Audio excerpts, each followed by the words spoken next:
Bismillahirrahmanirrahim. Assalamualaikum warahmatullahi taala wabarakatuh. Waalaikumsalam Waalaikumsalam warahmatullahi wabarakatuh.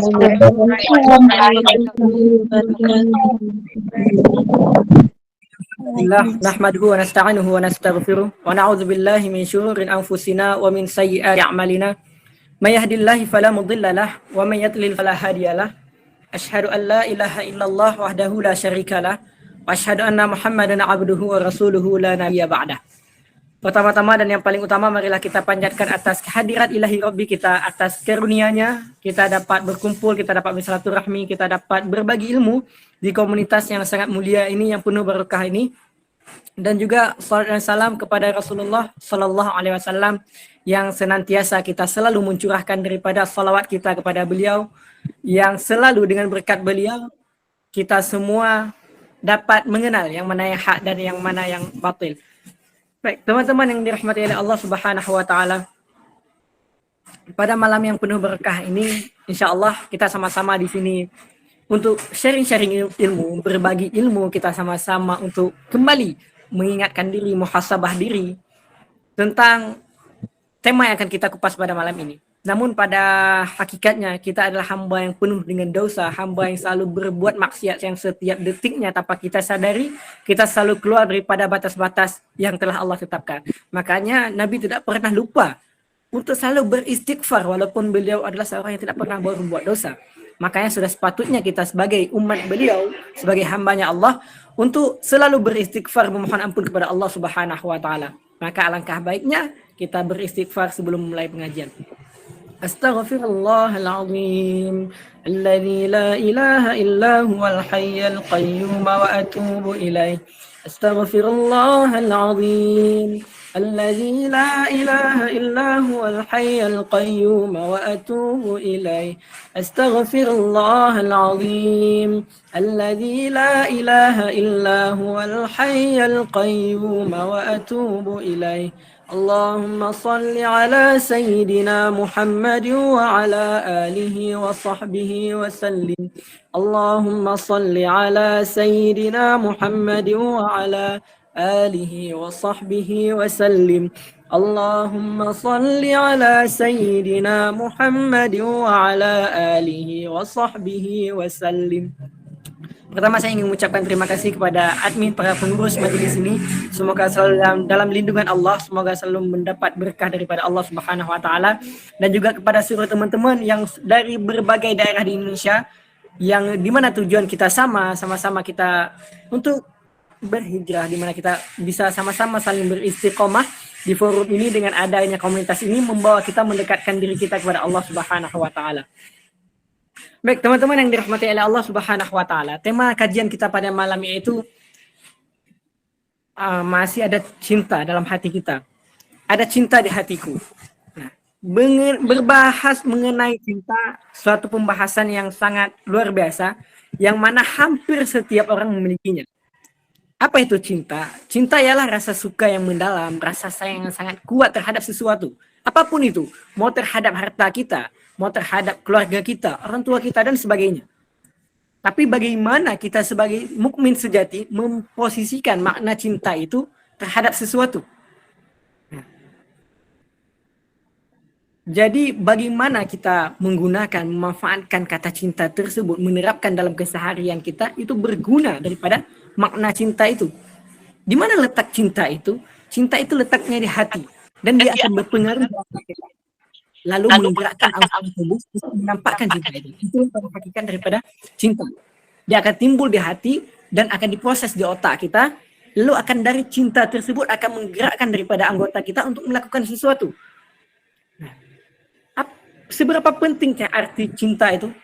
Sangat-sangat begitu penting dalam kehidupan kita. Mau apapun yang kita lakukan, mau apapun yang ingin kita kerjakan, tanpa ada cinta, maka sesuatu itu tidak akan berhasil untuk kita capai. Sesuatu ketika ingin kita belajar, mengerjakan sesuatu, ketika kita tidak akan menumbuhkan rasa cinta terhadap sesuatu itu, maka tidak ada rasa kebaikan dalam kita melakukan itu.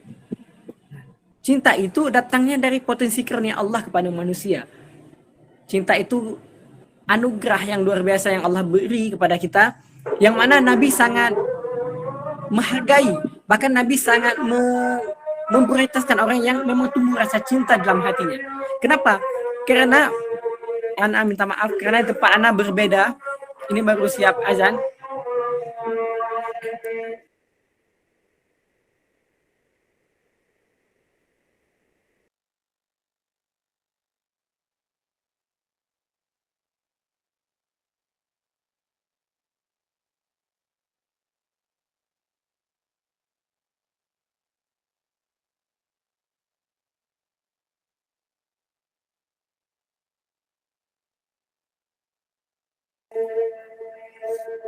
Baik teman-teman yang dirahmati oleh Allah Subhanahu wa taala.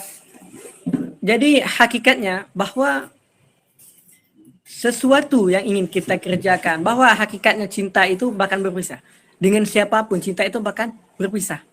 Namun ada satu cinta yang tidak akan berpisah. Kita mau cinta dengan harta, harta akan berpisah dengan kita.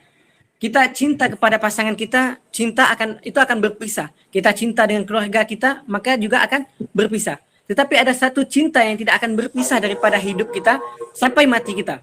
Yaitu cinta apa? Cinta kepada Allah Subhanahu wa taala. Mau kita hidup, mau kita mati, cinta tersebut tidak akan berpisah daripada kita. Maka pentingnya cinta yang kita tumbuhkan itu adalah kepada Allah Subhanahu wa taala. Sebagaimana firman Allah, "Qul in kuntum tuhibbunallaha fattabi'uni yuhibbukumullah." Bagaimana cara kita mencintai Allah? Yaitu kata Allah, "Qul in kuntum tuhibbunallah." Jika engkau mencintai aku, maka ikutilah siapa? Ikutilah Nabi Muhammad sallallahu alaihi wasallam. Bagaimana cara untuk kita meraih daripada cinta Allah? Bagaimana cara kita untuk mendapatkan cinta Allah? Yaitu dengan mencintai dulu Rasulullah sallallahu alaihi wasallam. Dengan itu kita akan menumbuhkan hubungan-hubungan kita dengan Allah Subhanahu wa taala. Nah, teman-teman yang dirahmati oleh Allah Subhanahu wa taala, pada hakikatnya segala yang kita cintai itu akan sirna. Segala sesuatu yang kita cintai itu akan musnah. Namun Islam bagaimana sih memandang cinta itu? Islam memandang cinta sebagai potensi yang besar yang wajib kita syukuri dan diarahkan sesuai dengan petunjuk Allah dan Rasulullah. Nah, Islam membolehkan kita mencintai apa saja, siapa saja, tapi dengan syarat mentaati 3 batasan tersebut. Nah, apa itu? Yang pertama, sesuatu yang kita cintai itu halal. Bukan dari yang haram, bukan dari sesuatu yang kita dapatkan secara tidak layak. Jadi yang kita cintai itu halal. Pekerjaan yang kita cintai itu dicintai oleh Allah dan Nabi Muhammad SAW. Nah, yang kedua apa? Yang kedua, yang kita cintai itu tidak berlebihan. Tidak berlebihan apapun yang kita cintai. Mau harta kita, mau pasangan kita. Karena apa? Karena ada kisah menarik satu teman-teman yang dirahmati oleh Allah Subhanahu wa taala, yang mana kisah ini diangkat oleh para sejarah, para ulama tentang Abdurrahman bin Abi Bakar. Nah, Abdurrahman bin Abi Bakar ini suatu ketika berpergian ke tanah Syam untuk berniaga. Di tengah jalan, Abdurrahman melihat seorang wanita, cantiknya luar biasa. Luar biasa, memang wanita tercantik di tanah Syam waktu itu. Namun saat pada Abdurrahman ini pulang ke kampung halamannya, Abdurrahman tergiang-giang. Namanya yaitu Laila binti Al-Judi. Sampai dia selalu membuat syair. Di mana-mana pun pergi dia selalu membuat kata-kata quote. Kalau kata sekarang, membuat caption di Instagramnya, membuat WA membuat story bahwa dia sangat mencintai. Sehingga kemanapun yang ia pergi dia sebut nama Laila binti Al-Judi tadi. Sehingga para sahabatnya, para teman-temannya bingung, ini apa harus dibuat nih kepada Abdurrahman bin Abi Bakar tadi. Nah, sehingga saat itu Khalifah Umar bin Khattab radhiyallahu anhu merasa iba, merasa kasihan nih kepada Abdurrahman bin Abi Bakar tadi. Sehingga Khalifah Umar bin Khattab menyuruh pasukan untuk menaklukkan negeri Syam itu. Tujuannya apa? Untuk tujuannya mengambil tawanan daripada Laila binti Al-Judi tadi. Nah, jadi kata Umar bin Khattab, apabila nanti ketika dalam peperangan Laila Al-Judi tadi menjadi tawanan, maka akan saya nikahkan dengan Abdurrahman bin Abi Bakar. Nah, karena saking ibanya Khalifah Umar bin Khattab pada saat itu. Nah, namun karena karunia Allah Subhanahu wa taala, alhamdulillah pada saat itu kaum muslimin menang menaklukkan Syam. Dan di saat itu salah satu tawanannya yaitu Laila Al-Judi tadi. Nah, pada saat itu disepakatilah oleh Abu Umar bin Khattab bahwa dia menikah dengan Abdurrahman bin Abi Bakar tadi. Luar biasa waktu itu Abdurrahman senangnya bukan main. Luar biasa, sesuatu yang dia cintai selama ini dia dapati. Namun karena terlalu cintanya Abdurrahman kepada Laila Al-Judi, sehingga dia lupa dengan tidak berlaku adil kepada istrinya yang lain. Sehingga istri-istrinya yang lain ini mengadu kepada Aisyah. Ketika saat itu maka Aisyah mengatakan kepada Abdurrahman bahwasanya bahwa yang dia lakukan itu tidak adil.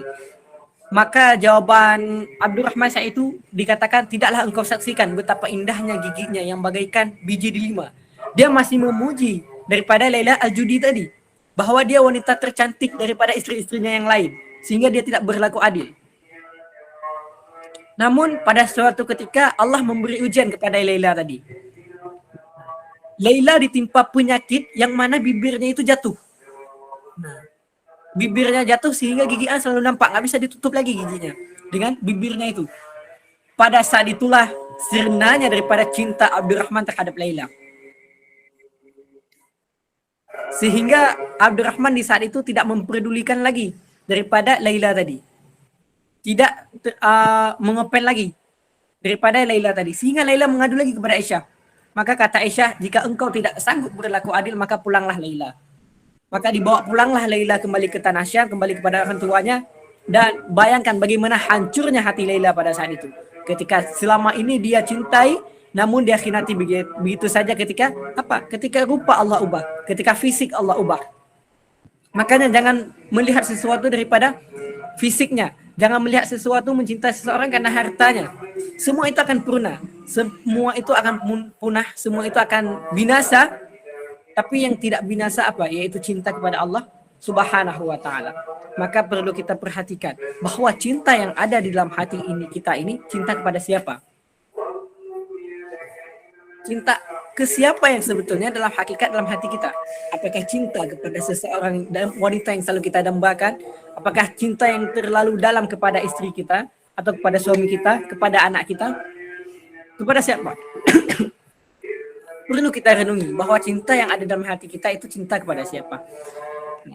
Jadi teman-teman yang dirahmati oleh Allah Subhanahu wa taala, maka perlu, kenapa tadi bahwa Laila bisa menjadi wanita yang paling indah? Maka Nabi juga pernah bersabda bahwa wanita itu adalah aurat yang harus ditutupi. Bila ia keluar dari rumah, maka setan akan mengesankan begitu rupanya cantiknya, akan mengubah daripada fisik-fisik di wanita tersebut. Sehingga apa yang orang lihat itu akan ternampak cantik. Makanya orang Arab mengungkapkan kullu mamnu'in marghubi.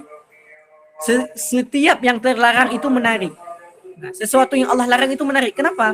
Karena memang sudah hakikatnya begitu. Sesuatu kemaksiatan itu lezat. Sesuatu kemaksiatan itu enak. Enaknya cuma sementara, tapi kita nggak tahu bahwa azab Allah itu sangatlah pedih. Seseorang yang sudah mencintai itu akan melupai segalanya. Makanya cinta itu sewajarnya saja. Kan dikatakan bahwa mencintai seseorang sewajarnya aja. Bisa jadi suatu saat orang yang kita cintai itu akan menjadi orang yang paling kita benci. Dan membenci seseorang itu sewajarnya saja. Karena bisa jadi orang yang kita benci bisa menjadi orang yang paling kita cintai suatu saat. Maka sesuatu yang kita lakukan di dunia ini sudah mestinya sewajarnya saja. Tidak berlebihan segala apapun. Kecuali apa? Kecuali cinta kepada Allah dan cinta kepada Rasulullah SAW. Makanya Rasulullah juga pernah bersabda kepada sahabatnya bahwa apabila engkau tidak mencintai aku lebih daripada mencintaimu, maka tidak sempurna iman dalam hatimu. Apabila kita belum mencintai Rasulullah daripada lebih mencintai diri kita sendiri, maka iman kita belum sempurna. Iman kita perlu dipertanyakan. Itu yang harus kita renungkan bersama pada malam ini. Apakah cinta kita kepada Rasulullah itu sudah lebih daripada kita mencintai diri kita sendiri? Apakah cinta kita kepada Allah itu sudah melebihi cinta kita kepada keluarga kita? Itu sebuah renungan yang perlu kita renungkan bersama-sama pada malam ini. Hubbuka syai'a yu'mi wa yusim. Cintaimu kepada sesuatu menjadikan buta dan tuli. Ketika seorang makan, ketika nggak bisa kita nasihatin orang yang sudah mencintai sesuatu. Makanya orang yang sudah jatuh cinta itu sulit untuk kita nasihati. Kenapa? Karena dia sudah buta dan tuli. Jadi gunakan sesuatu itu secara tidak berlebihan. Yang ketiga apa? Yang pertama tadi halal, yang kedua tidak berlebihan, dan yang ketiga tidak meninggalkan kewajiban. Apa yang kita cintai itu tidak meninggalkan, tidak kita membuatkan lalai kita terhadap apa yang kita cintai itu. Boleh cinta kepada harta, boleh cinta kepada keluarga, boleh, tapi tidak membuat kita lalai sehingga kita meninggalkan daripada kewajiban yang Allah titipkan kepada kita. Islam sudah memberi petunjuk tentang cinta. Cinta yang pertama yang harus kita awali yaitu cinta kepada Allah Subhanahu wa taala, wajib di atas segala cinta. Cinta yang paling utama. Wajib di atas segala cinta kepada Allah. Sekarang kita pertanyakan pada diri kita, cinta pertama dalam hati kita itu siapa? Makanya dalam surah Al-Baqarah ayat 165 dikatakan bahwa adapun orang-orang yang beriman sangat cinta kepada Allah. Yaitu orang-orang yang sangat beriman. Cinta yang kedua yaitu cinta kepada Rasulullah adalah cinta yang wajib yang kedua. Makanya sesuai sabda Rasulullah sallallahu alaihi wasallam tadi, la yu'minu ahadukum hatta akuna ahabbu ilaihi min walidihi wan nasi ajma'in. Tidak sempurna iman seseorang di antara kamu sampai ke aku, yaitu Rasulullah, lebih ia cintai dari bapaknya, anaknya, dan seluruh manusia. Itu cinta yang paling utama. Yang kedua tadi. Yang ketiga yaitu cinta kepada perjuangan Islam. Adalah cinta yang ketiga yang diwajibkan. Katakanlah jika bapak-bapak, anak-anak, saudara-saudara, istri-istri, kaum keluarga, harta, kekayaan yang kamu usahakan itu berjihad kepada, kita cinta kepada orang-orang pejuang. Sekarang kita seberapa cinta sih terhadap orang-orang yang sedang memperjuangkan agama Islam? Kita seberapa perhatian sih terhadap orang yang sedang berjuang untuk agama Islam? Kita sekarang seberapa masih fokus kepada isu Palestina, kepada peperangan yang terjadi di Lebanon, di Yaman? Apakah kita masih cinta terhadap perjuangan mereka? Apakah kita sudah bosan? Apakah kita sudah lengah terhadap perjuangan-perjuangan mereka? Ketika kita mencintai, berarti sesuatu ada yang kita korbankan. Kalau mereka berjuang menggunakan fisik mereka, tenaga mereka, maka kita harus juga ada perjuangan. Itu perjuangan dengan apa? Yaitu kita berjuang membantu mereka melalui doa dan donasi kita. Kita membantu mereka melalui sedekah kita. Kita membantu mereka melalui donasi-donasi yang kita kumpulkan. Itu salah satu bukti cinta kita kepada perjuangan Islam. Bukti cinta kita kepada para mujahid-mujahid yang sedang berjuang. Jadi berikan sesuatu, apapun itu, untuk membantu daripada perjuangan mereka sebagai bukti cinta kita kepada mereka. Yang keempat, yaitu cinta kepada sesama muslim karena Allah. Cinta kepada sesama muslim karena Allah. Itu cinta yang keempat. Cintai keluarga kita, cintai siapapun orang Islam. Dia sedang teraniaya, tolong. Dia sedang terzalimi, kita bantu mereka dengan apa yang bisa kita miliki. Itu bukti cinta kita kepada sesama umat Islam. Adapun yang kelima, cinta kepada apa dan siapapun karena Allah. Dan untuk menjadi persembahan cinta kita kepada Allah Subhanahu wa taala. Kita mencintai seseorang yang bisa membangkit kembali, yang bisa menghubungkan ikatan kita kepada Allah Subhanahu wa taala. Bagaimana kita bisa membuktikan daripada cinta-cinta tersebut, cinta kepada ibadah, tilawah, zikir, doa, pengajian, yaitu dengan cara kita juga mengikuti daripada kajian-kajian yang kita lakukan seperti malam ini. Nah, kita lakukan sesuatu karena Allah, ikhlaskan karena Allah, insya Allah segala sesuatu yang kita perjuangkan akan didapatkan. Makanya Rasulullah juga mengatakan bahwa cinta itu memang menyiksakan. Dan juga cinta itu terkadang indah, terkadang menyiksakan. Menyiksakan bagi siapa? Bagi siapapun yang mendapatkan cinta yang sebelah tangan. Nah, Dan cinta itu indah bagi siapa? Cinta indah itu bagi orang-orang yang memang mendekatkan diri. Ketika kita mencintai dia, bisa mendekatkan diri kita kepada Allah Subhanahu wa taala. Makanya ada sebagian ulama nak menafsirkan daripada terakhir surah Al-Baqarah, yaitu Rabbana wa la tuhammilna ma la taqata lana bih, yaitu sebagaimana di situ bukan makna daripada cobaan bala dan sebagainya, tapi cobaan bagi siapa? Cobaan bagi orang yang sedang jatuh cinta. Karena bala paling besar itu juga sebagai orang-orang yang sedang jatuh cinta. Itu bala luar biasa. Mau kita nasehatin tidak bisa, mau kita apapun yang kita bilang maka tidak akan ada jawabannya. Nah, maka kita berlindung kepada Allah, semoga Allah memberikan kita termasuk orang-orang yang mencintai daripada cinta-cinta yang betul Allah ridhai. Cinta-cinta yang memang Allah senangi daripada apa yang kita cintai. Teman-teman yang dirahmati oleh Allah Subhanahu wa taala, bahwa perlu kita ingat, cintai sesuatu secara tidak berlebihan. Cintai apapun karena Allah, bahwa hakikatnya kita tidak lama di dunia ini. Hakikatnya kita adalah semuanya manusia hamba-hamba yang sedang menunggu antrian untuk Allah panggil satu persatu.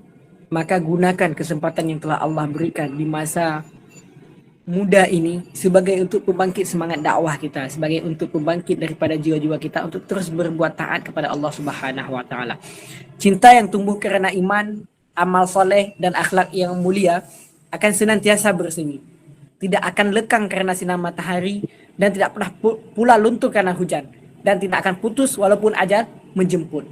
Nah, jadi kata Allah Subhanahu wa taala, orang-orang yang saling mencintai pada hari itu sebagiannya menjadi musuh, maka sebagian yang lain kecuali orang-orang yang bertakwa kepada Allah Subhanahu wa taala.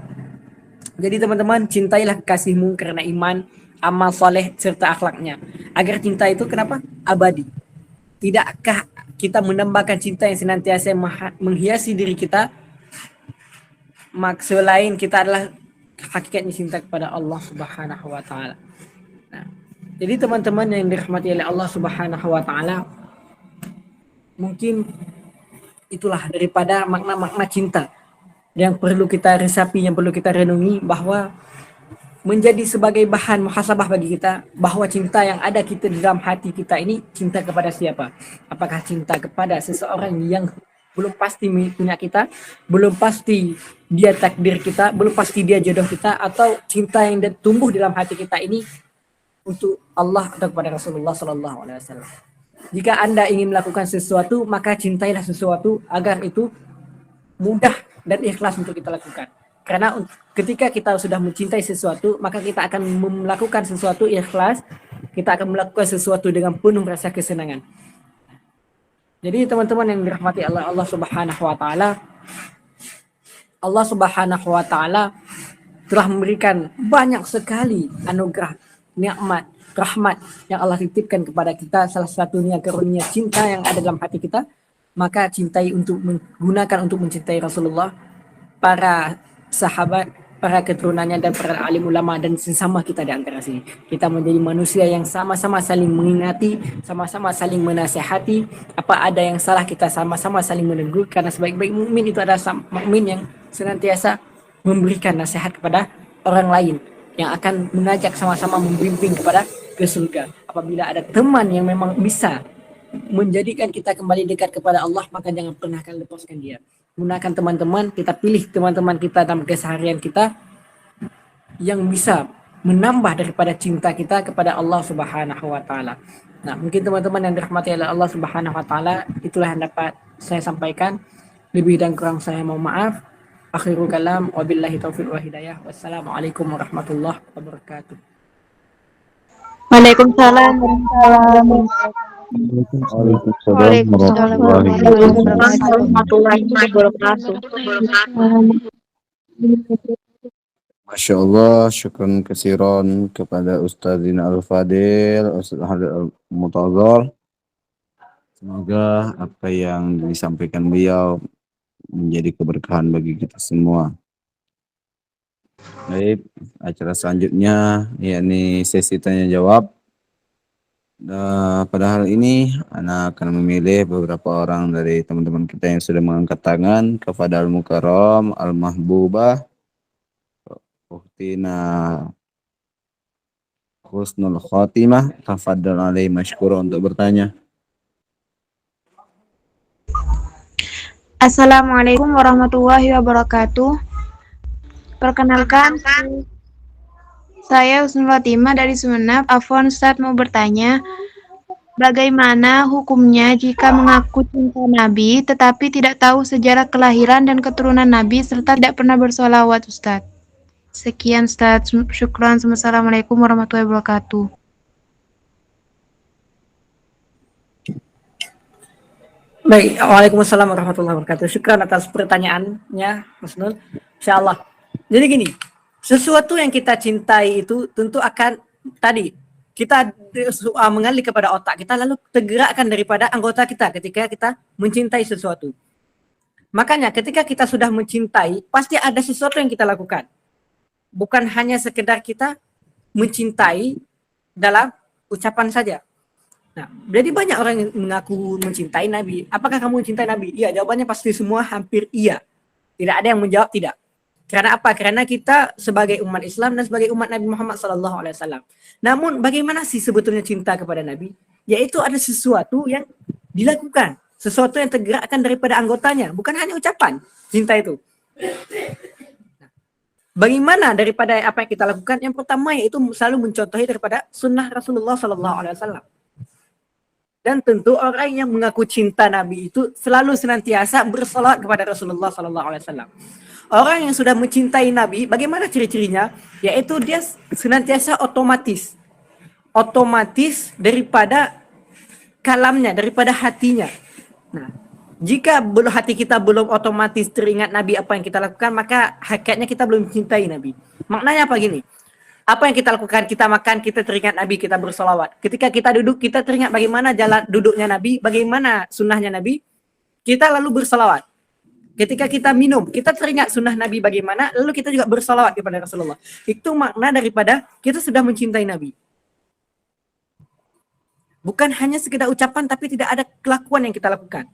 Bagaimana kita mencontohi akhlak Rasulullah, adabnya Rasulullah, daripada ilmunya, dan kita senantiasa cinta kepada sejarahnya, cinta daripada pengalaman hidupnya. Karena apa? Karena perjalanan Rasulullah SAW dari awal lahir hingga beliau wafat, itu semua mengandung daripada ilmu, mengandung daripada hikmah. Apabila kita bisa mengambilnya, maka jangan senantiasa kita mengaku tapi tidak pernah berbuat. Kita mengaku mencintai seseorang, tapi kita tidak pernah melakukan effort sesuatu, tidak pernah memberikan sesuatu. Apakah itu dikatakan cinta? Apakah orang tersebut akan senantiasa mengingat kita? Apakah orang tersebut akan tahu kita mencintai dia? Tidak. Begitu juga dengan Nabi. Bagaimana Nabi mengetahui bahwa kita mencintai Nabi? Yaitu kita senantiasa mengingat Nabi. Maka malaikat akan menyampaikan salam kita kepada Nabi sehingga di akhir nanti, di kelak yaumil akhir nanti, Rasulullah senantiasa mengingat kita. Rasulullah mengenal umatnya yang mana. Jadi nanti di akhirat jangan heran ketika kita mengatakan, wahai Rasulullah, saya umatmu. Maka kata Nabi, saya tidak mengenal engkau. Bagaimana engkau bisa mengaku sebagai umatku? Nah, jangan heran, karena apa? Karena dalam kehidupan kita tidak pernah menyebut daripada salawat kepada Nabi Muhammad SAW. Apa yang keluar daripada mulut kita, daripada kalam kita, yaitu keluar kalam-kalam yang tidak bermanfaat. Bukannya kita senantiasa mengingat Rasulullah SAW. Nah, jadi itu yang dapat saya jawab, lebih dan kurang saya mohon maaf. Syukran atas pertanyaannya.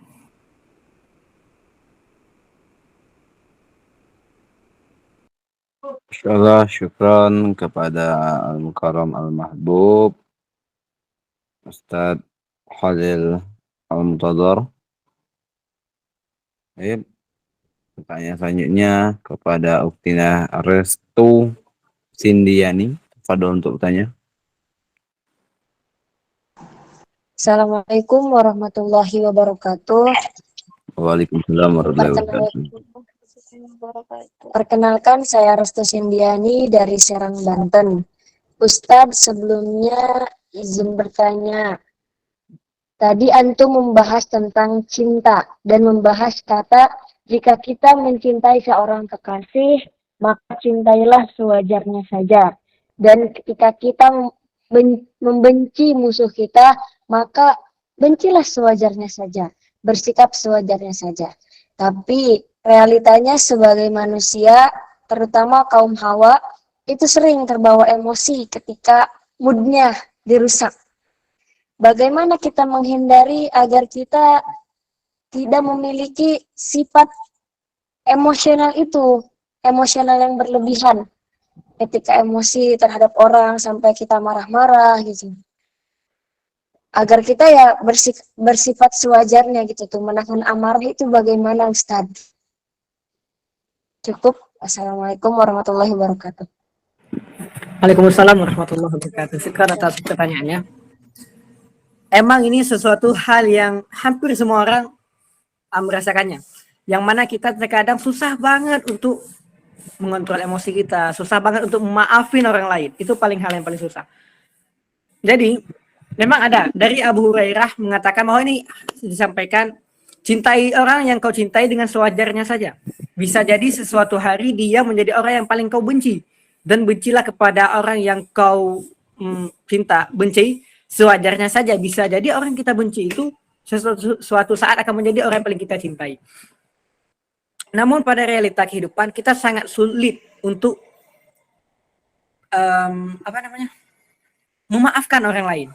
Kita sangat sulit untuk mengontrol daripada emosi kita sehingga terlanjur untuk melakukan sesuatu hal yang berlebihan. Nah, jadi teman-teman yang dirahmati oleh Allah Subhanahu wa taala, bahwasanya kita bagaimana mengontrol diri itu dalam kehidupan sehari-hari, biasakan. Makanya jangan lupa berdoa setelah sholat, ya Allah bersihkanlah hatiku, ya Allah bersihkanlah hatiku, ya Allah jauhkan daripada sifat-sifat ujub, riya, takabur, sombong, marah, ghadab, ya Allah segala. Senantiasa berdoa setelah sholat. Selalu minta doa dibersihkan hati. Dan sebelum tidur biasakan untuk memaafkan semua orang yang telah menyakiti kita. Karena orang-orang yang sering punya penyakit itu adalah orang-orang yang senantiasa menyimpan marah dan membawa emosinya ketika tidur. Jadi untuk mengontrol emosi ini adalah permainan setan. Permainan setan yang mana setan memang hakikatnya mengadu domba sesama kita. Jadi jangan sampai kita untuk terbawa emosi, terbawa daripada godaannya, rayuannya sehingga kita melakukan itu. Nah, sungguh semua hati manusia berada dalam kekuasaan Allah yang Maha Pengasih. Seperti satu hati. Dia menggerakkan hati sesuai kehendaknya.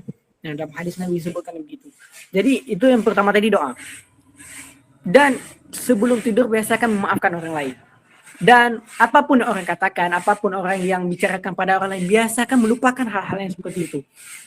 Biasakan untuk selalu memaafkan orang, mau sejahat apapun itu kepada kita, mau dia seberat apapun benci kepada kita, tapi jangan sampai kita terbawa emosi, terikuti daripada arusnya syaitan sehingga kita melakukan emosi tersebut, membalas emosi tersebut.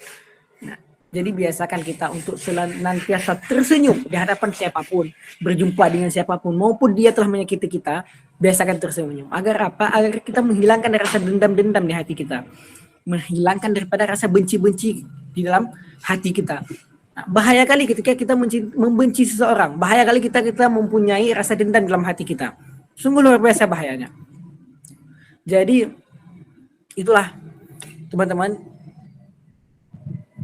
lakukan sesuatu itu sewajarnya saja. Membenci sewajarnya saja. Oke, membenci karena perbuatannya, tapi jangan dibawa itu sebagai dendam. Membenci karena akhlaknya, ya silakan. Tapi jangan dibawa itu sebagai dendam sehingga kita membuat murkanya Allah, karena sudah hakikatnya kita tidak boleh membenci sama muslim, apalagi sesama umat Nabi Muhammad SAW. Tidak boleh ada marah dengan sesama umat Nabi Muhammad. Nah, namun pada hakikatnya kita saling dendam di antara umat Islam, saling memusuhi, itu paling bahaya. Jadi itu jangan sampai terjadi. Kita biasakan tersenyum, biasakan mempunyai sifat maaf kepada siapapun. Maafin orang yang telah menyakiti kita, maafin orang yang telah memaki kita. Nah, insya Allah kita bagaimana? Kalau saya sih doa, minta doa, ya Allah selesai sholat selalu minta maaf. Doa. Insya Allah dengan itu mudah kita maafkan orang lain. Nah, mungkin itu yang dapat saya jawab. Akhirul kalam. Terima kasih. Insyaallah, syukran kasiran Ustazi atas jawabannya. Lanjut ke pertanyaan selanjutnya kepada Ahina Muhammad Farid. Tafadhol untuk bertanya ke Ahina Muhammad Farid. Assalamualaikum warahmatullahi Muhammad Farid. Assalamualaikum warahmatullahi wabarakatuh. Saya Muhammad Farid dari Jakarta. Izin nanya, Ustadz, bila mana kita mengikuti sebuah kajian dan mengajak teman kita, tetapi teman kita menolak seolah-olah kita so suci ataupun so alim. Bagaimana menasihatinya, Ustaz? Terima kasih. Dalam berdakwah, tentu saja cobaan, rintangan itu pasti kita hadapi. Dengan zaman yang begitu sulit, dengan zaman yang mengikuti daripada tren, daripada pengaruh-pengaruh dunia luar, dan pengaruh daripada lingkungan, itu maka rintangan dakwah semakin berat dalam kehidupan kita. Nah, jadi teman-teman, memang ketika kita mengajak, itu bukan sesuatu hal yang mudah. Kita mengajak seseorang, banyak saja rintangan, pasti ada cobaannya, pasti ada sesuatu yang dikatakan soalim, kamu soalim, pikirmu aja lah. Kamu itu sok hebat, kamu itu sok paling beriman, dan sebagainya. Nah, tujuh hakikat kita sejatinya cuma mengingatkan dengan cara, dan paling penting berdakwah itu dengan cara kita mempraktekkan, bukan dengan perkataan kita. Kita berdakwah menggunakan daripada kita lakukan pada diri kita sendiri. Sunnah Nabi, akhlak Nabi, kita gunakan dalam kehidupan sehari-hari, maka semua akan tertarik kepada kita. Makanya ada ulama yang mengatakan bahwa ketika kita mencontohi, meneladani Rasulullah SAW, maka tentu orang di sekitar kita akan senantiasa menjadikan kita sebagai teladannya. Itu yang paling utama. Ketika kita mencontohi, meneladani daripada Rasulullah dalam kehidupan sehari-hari, maka orang di lingkungan kita akan menjadikan kita sebagai panutan dan teladannya. Nah, itu berdakwah yang pertama. Jadi memang sulit, tapi ketika orang melihat daripada akhlak kita mencontohi Rasulullah, maka orang akan tertarik dengan kita. Namun, ada cobaan begitu, hinaan begitu, cacian begitu, jangan pernah dibawa ke hati kita, jangan pernah diambil daripada penurun semangat untuk berdakwah kita. Kita tetap berjalan di laris kita, yang mana kita tujuan karena Allah, jangan karena ria, jangan karena ujub, jangan karena siapapun untuk berdakwah itu. Kita mengajak hanya sebatas mengajak, urusan mau dengan nggak mau itu urusan dia. Kewajiban kita cuma mengajak. Nah, yang menggerakkan hati siapa? Allah Subhanahu wa taala. Maka ketika Nabi Ibrahim alaihissalam telah selesai membuat Ka'bah, maka pada saat itu Allah Subhanahu wa taala mengatakan kepada Nabi Ibrahim, "Ya Ibrahim, sekarang engkau suruh teriak, panggil semua orang untuk menunaikan ibadah haji." Maka Nabi Ibrahim pada saat itu bingung. Wahai Allah, di sini orang nggak ada, suaraku kecil, bagaimana aku untuk memanggil umat untuk datang di sini? Maka istilahnya Allah kata gini, yang saya suruh itu engkau cuma ngatain, urusan yang datangin itu urusan saya. Itu Allah, Nabi Ibrahim mengatakan, wahai umat manusia datang untuk berhaji. Tapi kenyataannya sampai sekarang tidak pernah kosong daripada orang yang beribadah ke tanah suci. Karena apa? Karena yang menggerakkan hati itu Allah. Tugas kita hanya menyampaikan. Setelah kita sampaikan, yang menggerakkan kita berdoa, ya Allah, semoga engkau menggerakkan hatinya untuk mengikuti daripada kebaikan. Selebihnya itu urusan kepada Allah Subhanahu wa taala. Yang penting kita fokus kepada konsisten istiqomah di lingkungan kita, di jalan kita untuk berdakwah, dan kita gunakan, kita terapkan daripada akhlak-akhlak teladan itu kepada diri kita untuk orang menjadi teladan. Nah, mungkin itu yang dapat saya jawab. Khairul kalam.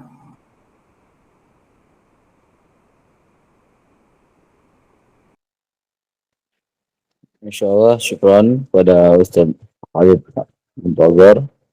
Lanjut pertanyaan keempat dari kepada Ina Khairul Husnul Khotimah, tafadhal ila uktina Husnul Khotimah.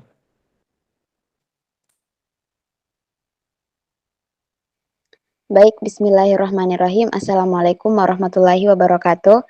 Perkenalkan Ustadz, nama saya Husnul Khotimah dari Sulawesi Tenggara. Pertanyaan saya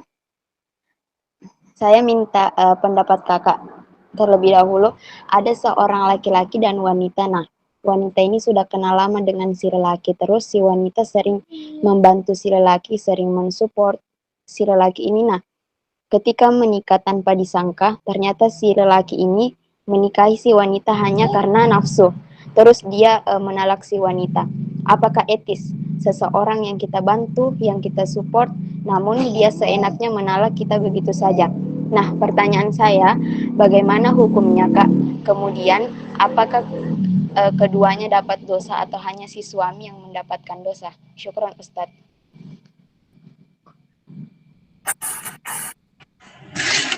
Syukur atas pertanyaannya. Jadi mereka gimana nih?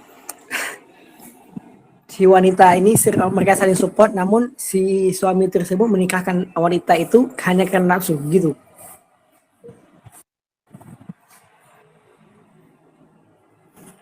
Iya kah begitu?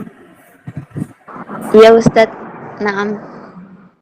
Terus mereka sampai sekarang masih menikah berdua. Dan bagaimana hukum nikahnya itu? Ya Ustadz, bagaimana hukumnya? Apakah mereka berdua mendapatkan dosa atau hanya si suami? Karena kan menurut saya itu Ustadz nggak etis kan, seseorang yang sering kita bantu, yang sering kita support, namun ketika menikah dia menolak kita begitu saja, kan nggak etis. Baik, terima kasih. Makanya perlu diperhatikan. Ketika kita menikah itu karena apa?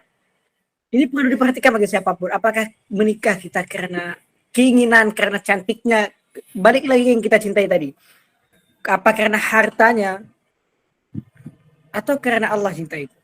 Ketika kita menikah karena Allah, maka satu dalam rumah tangga itu akan menumbuhkan daripada rasa kenyamanan, ketentraman, kedamaian. Karena apa? Karena dia melibatkan Allah dalam pernikahannya. Tetapi ketika menikah hanya karena hawa nafsu kita, hanya karena ingin menuruti nafsu kita, tidak salah juga. Tidak salah dalam artian bahwa daripada dia tapi dari konteks cerita tadi, kalau hukum saya maaf, saya nggak berani ngambil daripada hukum, karena saya bukan ranahnya ke hukum, saya nggak berani mengambil keputusan hukum. Dari konteks cerita tadi bahwa orang yang sama-sama saling support, lalu tiba-tiba dia hanya menikah karena hawa nafsu dia, tapi dari artian lain ya, daripada dia berzina, daripada dia melimpaskan hawa nafsunya dengan cara tidak melakukan pernikahan. Makanya ada hukum pernikahan nanti, ada wajib, ada haram, ada makruh, ada sunnah. Nah, salah satu nikah yang wajib itu contohnya seperti tadi kejadian, bahwa dia daripada dia hawa nafsunya luar biasa, daripada dia tidak menikah melakukan perzinaan, maka wajib hukumnya menikah. Nah begitu, balik hukumnya. Jadi dilihat daripada kondisinya. Tapi alangkah baiknya sesuatu pernikahan itu tumbuh daripada cinta. Cinta yang ditumbuhkan dikaitkan dengan Allah Subhanahu wa Ta'ala. Nah, namun mengenai hukum tadi itu dapat saya sampaikan bahwa apabila kita memang sudah terancam, apabila kita memang hawa nafsu kita sudah tidak bisa dikendalikan sehingga bisa menimbulkan daripada perzinaan, maka hukum baginya wajib untuk menikah. Nah, jadi gitu. Tapi bukan dalam artian memanfaatkan kayak tadi. Nah, tapi kalau mereka sama-sama saling mencintai, sama-sama saling rela, ya tidak jadi masalah. Nah, kecuali nanti si wanita ini yang tadi sesuai balik lagi dalam keadaannya, apakah wanita tersebut merasa puas dengan kondisi apa yang diberikan, apakah si suami berlaku adil, apakah si suami bertanggung jawab. Begitulah jawabannya. Syukran atas pertanyaannya. Apa bisa disanggah Ustadz? Kembali. Jadi yang mau saya tanyakan lagi kan, misalnya kalau misalnya antara si wanita dan si lelaki sudah bercerai, kemudian si suaminya ini kan sudah sadar, terus dia mengajak si wanita untuk kembali atau rujuk ya. Pertanyaan saya, apakah berhak si wanita menerima? Misalnya si wanita sudah mempunyai suami baru, terus si wanita ini tidak cinta sama si suami barunya karena dia masih cinta terhadap suami lamanya. Nah, ketika mengajak si perempuan menikah kembali, apakah berhak untuk diterima kembali atau bagaimana Ustadz? Syukron.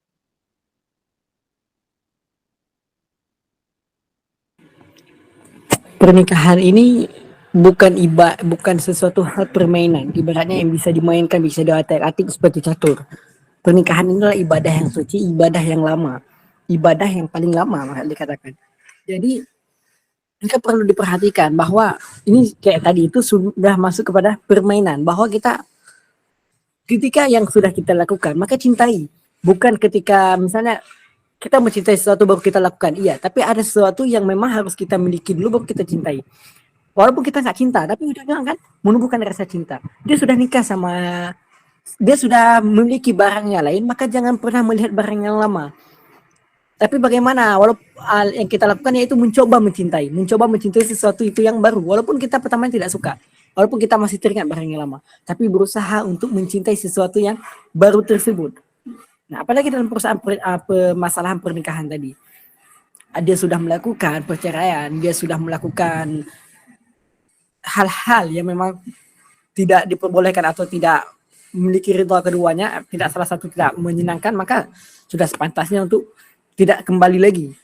Tapi kalau keduanya memang sama-sama ridha, sama-sama saling mencintai, itu kembali lagi nanti kepada, ya tergantung daripada keadaan masing-masing. Itu kita tidak bisa menjawab karena itu hak jatuh kepada hak permasalahan pribadi yang memang kembali kepada dirinya masing-masing. Nah, mungkin itu yang dapat saya berikan alasannya. Baik, syukron Ustadz atas jawabannya. Afwan. Ini pertanyaan terakhir kepada Upina Anissa. Tafadhol untuk bertanya.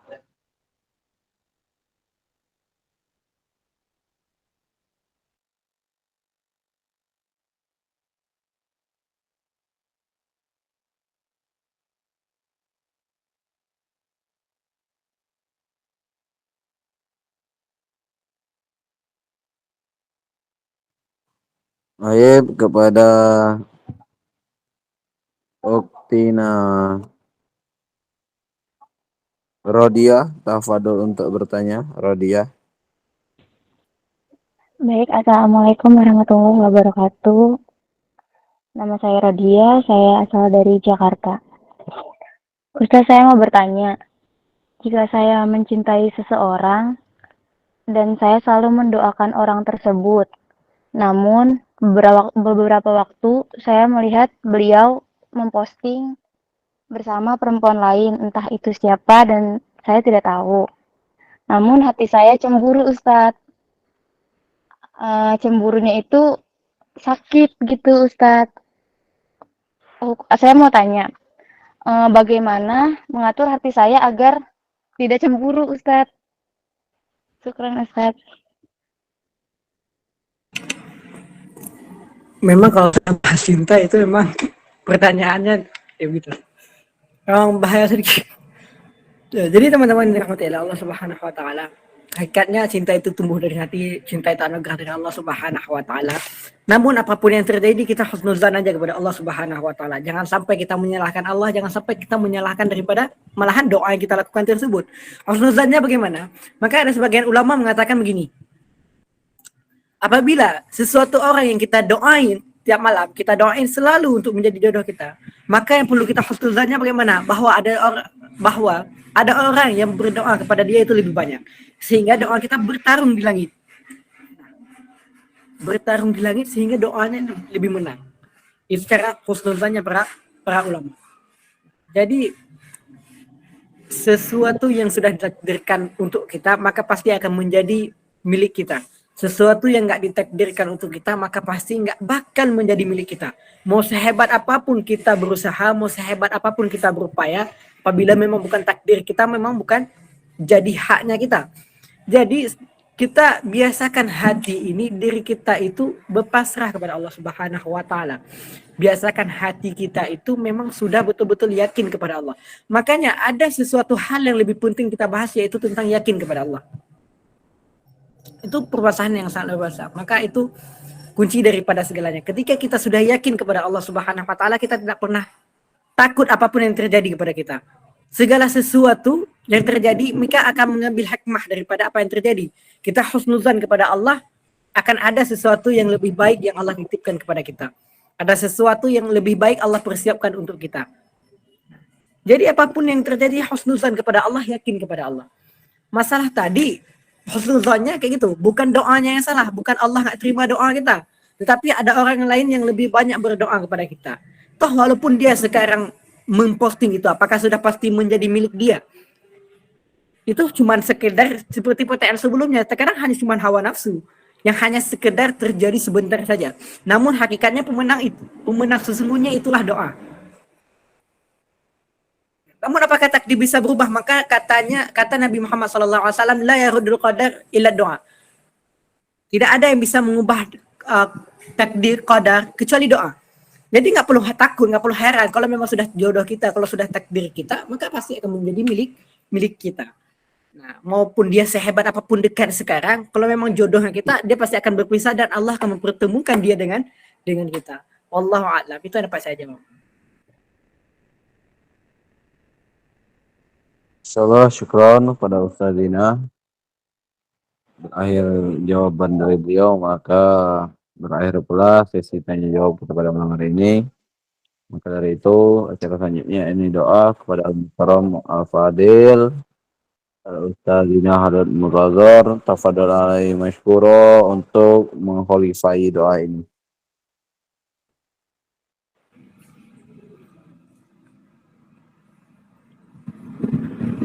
أعوذ بالله من الشيطان الرجيم بسم الله الرحمن الرحيم الحمد لله رب العالمين حمدا شاكرا حمدا ناعما حمدا يوافي نعمه ويكافئ مزيده يا ربنا لك الحمد كما ينبغي لجلال وجهك الكريم وعظيم سلطانك اللهم صل على سيدنا محمد في الأولين وصل وسلم على سيدنا محمد في الآخرين وصل وسلم على سيدنا محمد في كل وقت وحين اللهم علمنا ما جهلنا وذكرنا ما نسينا اللهم أعننا بعلمي وزينا بحلمي وأكرمنا بالتقوى وجملنا بالعافية اللهم زدنا علما وفهما وألحقنا بالصالحين اللهم اهدنا الصراط المستقيم صراط الذين أنعمت عليهم من النبيين والصديقين والشهداء والصالحين